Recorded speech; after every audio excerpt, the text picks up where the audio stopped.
Good morning केमन आछो सकले आशा करी सबाई खूब भालो आछो। आजकेर भिडियोटा आबार नतून छंदे फेरार भिडियो। तो आज घोराघुरी सब किछु हये गेछे, एर माझखाने अनेकगुलो दिन केटे गेछे जखन आमी एकदम भिडियो करे उठते पारिनी। इरेगुलार हये जाच्छी, काउके दोष तो दिते पारबो ना, निजेरई दोष, अवश्यई निजेर दोष। জানি না আসলে কি বলো তো, সব কিছু সামলে উঠে নিজের জন্য সময় বার করাটাই আমার কাছে এখন একটা টাফ ব্যাপার হয়ে দাঁড়িয়েছে। তবে হ্যাঁ, নিজেকে মোটিভেট করি যে এরকম করলে হবে না, নিজের জন্য টাইমটাও দরকার, কিন্তু জানি না হয়ে ওঠে না। যখন হয়ে ওঠে তখন একদমই নিজের এই ফটোগ্রাফির এই ব্লগিংয়ের প্যাশনটাকে, ব্লগিংটা প্যাশন বলবো না, আমার ফটো তুলতে, ভিডিও করতে, কথা বলতে খুব ভালো লাগে। তো সেই হিসাবে সব কটাকে যোগ করলে, দুয়ে দুয়ে চার করলে হয়তো একটা ব্লগিং বেরোচ্ছে এখনকার দিনের ভাষায়। আমরা যখন ছোটো ছিলাম এই ভাষাটা হয়তো অতটা ইউজ হতো না। তো যাই হোক, নতুন ছন্দে আজকে ফিরছি। তো আজকে বানাচ্ছি আমি সকালে টিফিনে সিমই দিয়ে চাউমিন। আমার ভিডিও যারা ফলো করো তারা হয়তো আগেও দেখেছো যে এই নুডলস এটা আমি বানিয়েই থাকি। আসলে কি হয়, ময়দার যে চাউমিনগুলো পাওয়া যায় সেগুলোর থেকে এটা অনেকটা হেলদি খেতেও হয়। আর ট্রাস্ট মি, তোমরা কিন্তু বুঝতেও পারবে না যে এটা কোনোভাবে সিমই দিয়ে করা। তো যারা কখনো যারা দেখোনি আমার আগের ভিডিওতে, তাদের জন্য ওই ভিডিওটা আরেকবার।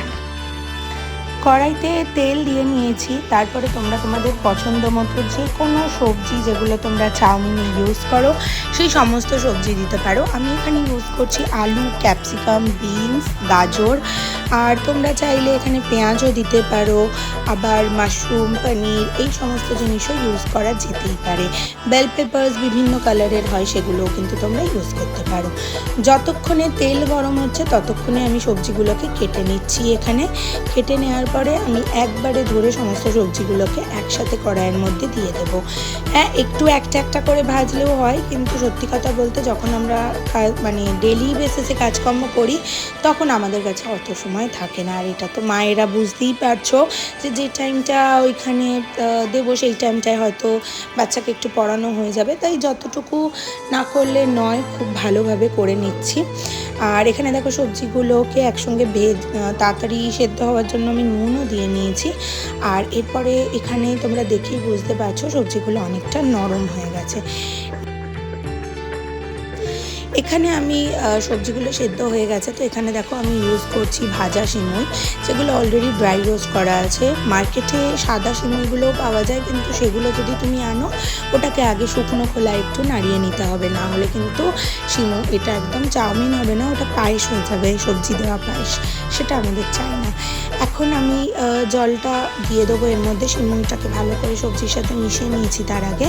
এবার জলের গ্লাস থেকে, বোতল থেকে জলটা ঢেলে নিলাম, নিয়ে এটা একটু সেদ্ধ হওয়া অবধি আমি ঢাকা দিয়ে রেখে দেবো। হয়তো 5 মিনিট লাগবে এটা ফুটে গেলেই এটা সেদ্ধ হয়ে যায়। আর দেখো অলমোস্ট একটু বয়েল চলে এসছে। এবার এই জলটা যতক্ষণ না শুকিয়ে যাচ্ছে ততক্ষণ অবধি আমাকে এটা মিক্স করতে হবে।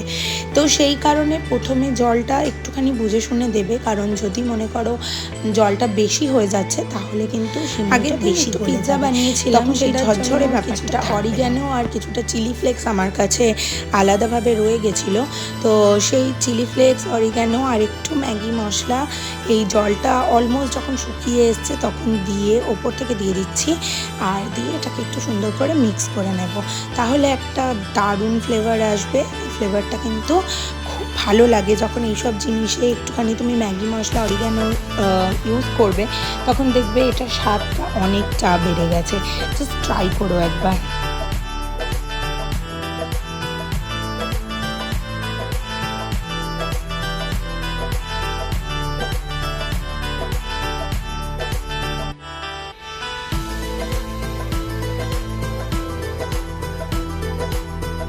লাস্টে নামানোর আগে দিয়ে দিলাম 1 চামচ দেশি ঘি।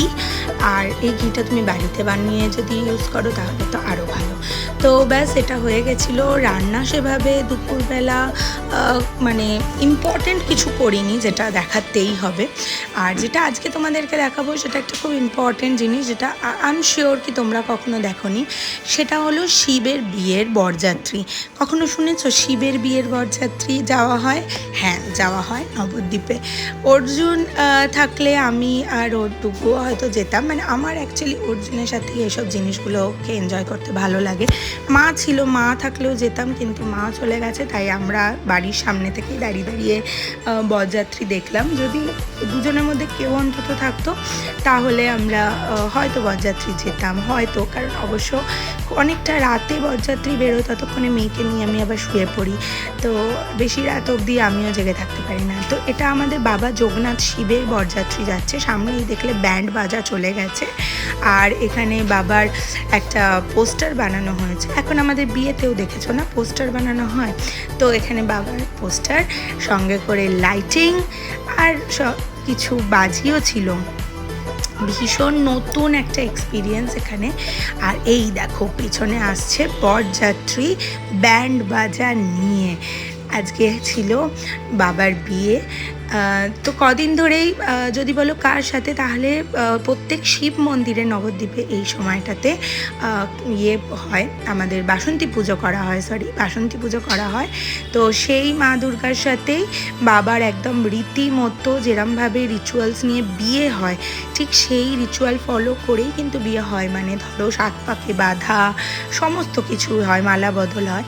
কখনো যদি আমি রাত্রেবেলা অত রাত অবধি জেগে থাকতে পারি তাহলে তোমাদের সাথে অবশ্যই শেয়ার করব। ততক্ষণ তোমরা বাবা যোগনাথের আশীর্বাদ নিয়ে নাও। বাবা যোগনাথ স্বয়ং মন্দিরের বাইরে এসছেন বিয়ে করার জন্য। তো আজকে বাবাকে তো অত কাছ থেকে দেখতে পেয়ে সত্যি মানে খুব খুশি হচ্ছি। এমনি মন্দিরে গেলে অবশ্যই দেখা যায়, কিন্তু আজ বাবা নিজে বেরিয়ে এসছেন সকলকে আশীর্বাদ করতে। সকলের আশীর্বাদ নিয়ে নাও। আমি আসবো কালকে আরেকটা নতুন ভিডিও নিয়ে। ততক্ষণ অবধি আসছি, টাটা।